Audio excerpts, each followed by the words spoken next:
Kalau kita mau hidup kita baik, hati kita harus bersih. Kita akan jadi munafik kalau kita cuma berlagak baik.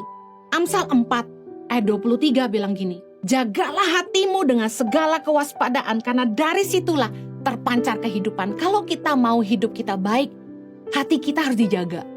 Hati kita harus bersih. Ayat 24 bilang gini, buanglah mulut serong daripadamu, dan jauhkanlah bibir yang dolak-dalik daripadamu. Biarlah matamu memandang terus ke depan, dan tatapan matamu tetap ke muka.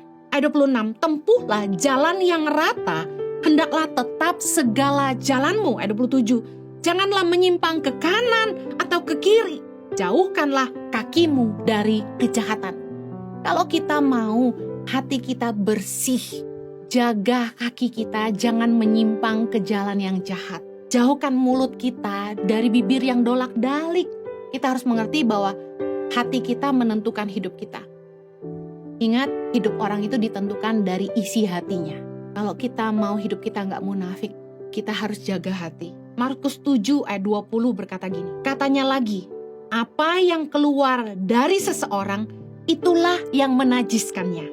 Ayat 21, sebab dari dalam, dari hati orang, timbul segala pikiran jahat, percabulan, pencurian, pembunuhan, perzinahan, keserakahan, kejahatan, kelicikan, hawa nafsu, iri hati, hujat, kesombongan, kebebalan. Ayat 23, semua hal-hal jahat ini timbul dari dalam dan menajiskan orang.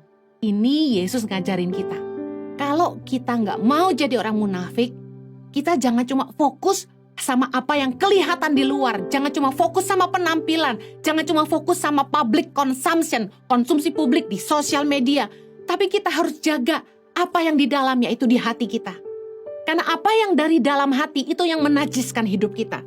Karena dari dalam hati orang keluar segala pikiran jahat, percabulan, pencurian, pembunuhan, perzinahan, keserakahan, kejahatan, kelicikan, hawa nafsu, iri hati, hujat, kesombongan, dan kebebalan. Pakai jaga hati kita, kata firman Tuhan.